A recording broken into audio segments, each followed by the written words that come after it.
como todo un hito de la medicina, han sido considerados los 2 nacimientos que ocurrieron este mes por madres trasplantadas de útero.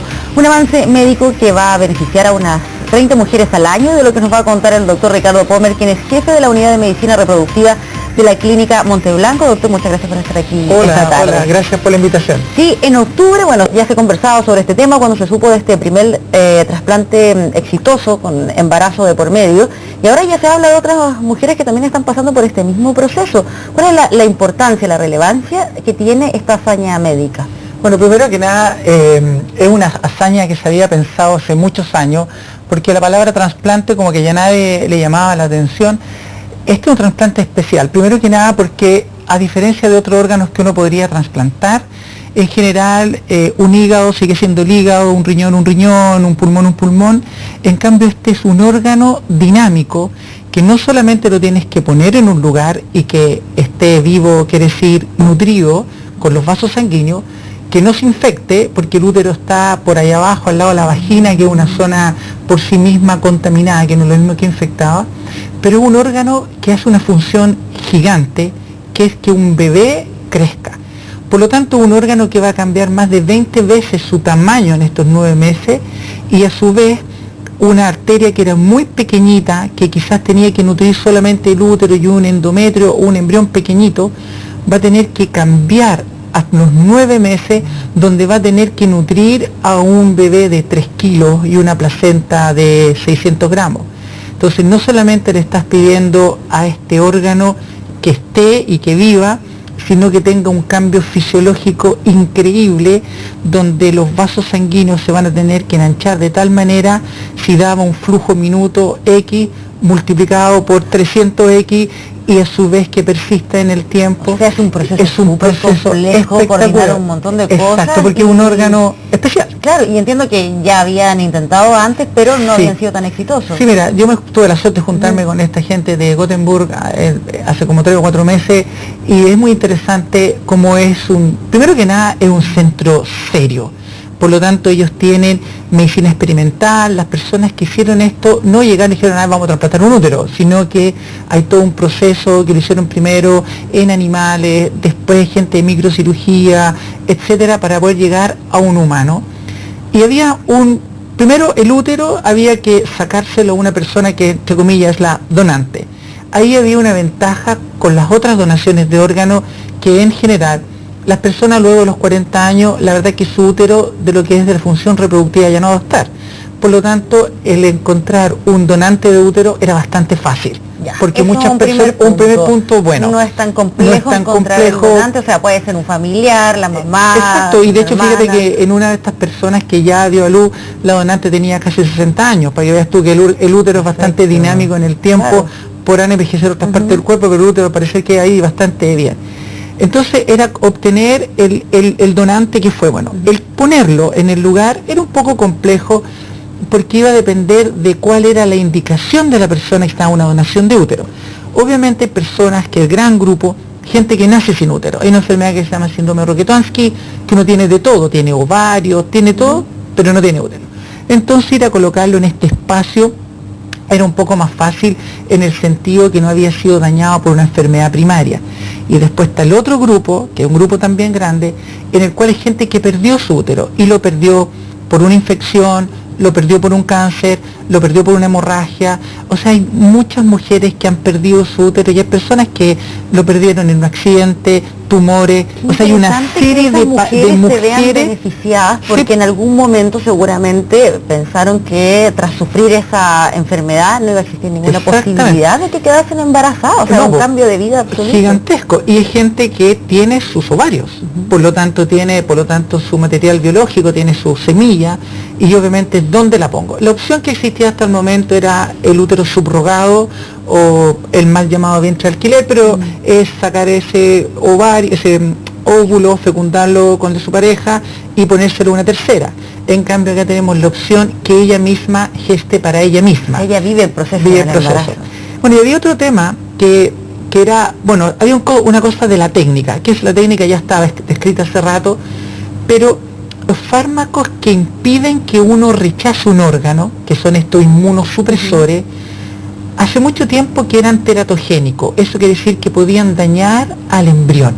Entonces también hubo un cambio en la medicina de fármacos que permitieran aceptar un órgano extraño y que las personas, de hecho, que actualmente reciben un riñón, un hígado, lo que sea, tienen que tomar por mucho tiempo un fármaco para no rechazar, aunque sea parecido, los códigos genéticos parecidos, pero igual hay un rechazo porque no es uno. Entonces se tuvo que desarrollar fármacos que no dañaran un embrión, porque es distinto el contexto, ahora hay un embrión dentro de la mujer, de no dañarlo, la técnica quirúrgica que permitiera ponerlo, a su vez unas condiciones que este útero que iba a aumentar 20 veces tu tamaño se la pudiese, y a su vez antibióticos y una serie de cosas que se ponen en el momento, porque fíjate que el útero está en un lugar bien complejo, por delante está la vejiga, por atrás está el recto y abajo está la vagina. Entonces obviamente eso era lo más complejo. La in vitro, lo que nosotros hacemos obviamente, la fertilización in vitro ya estaba superada, que era sacar el óvulo extracorpóreo, tener el espermatozoide, hacer un embrión y ponerlo. Claro. Eso ya estaba listo, absolutamente. Esa parte de la historia. Y el punto es que lo complejo de lo que describe es que está sometida esa mujer a un montón de medicamentos. Y eso después no trae ninguna consecuencia para eso. Como antes sí traía consecuencias, no se podía hacer.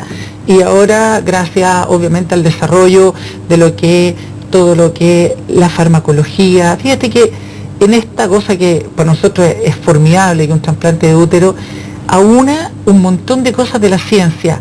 La gente que trabaja en farmacología, la gente que trabaja en inmunología, la gente que trabaja en lo que es los antibióticos, en las técnicas quirúrgicas, en los materiales de sutura, el equipo multidisciplinario que tiene que sacar el útero a lo que sería el donante, y después el equipo multidisciplinario que tiene que ponerlo, y esto no es como un Lego que es color con color, el A con A, el B con B. Y seguir las instrucciones del plano. Y ahí, y entonces implica posibilidades, y me imagino que muchas mujeres a lo mejor se lo están preguntando también ahora, de que esto ya se pueda replicar posteriormente en nuestro país. Sí, obviamente se va a poder, como todas las cosas, bueno, yo me recordaba de... ¿Cuándo entonces? Yo creo que, si uno lo ve, lo más probable es que va a ser un desarrollo tecnológico que nosotros lo vamos a poder implementar en 3 a 5 años más, va a estar acá, porque requiere una curva de aprendizaje multidisciplinaria, y no solo el cirujano, que obviamente hay gente del campo de la ginecología, que son los que están al medio, pero fíjate que por delante está la vejiga, urólogos, por atrás está el recto, coloproctólogos, y están los vasculares para los vasos sanguíneos, o sea, implica un equipo muy afiatado. Fíjate que en sacar un útero más o menos se demoraban, cuando yo hablaba con la gente de Gothenburg, se demoraban más o menos entre 8 o 9 horas, y en poner el útero como 12 horas.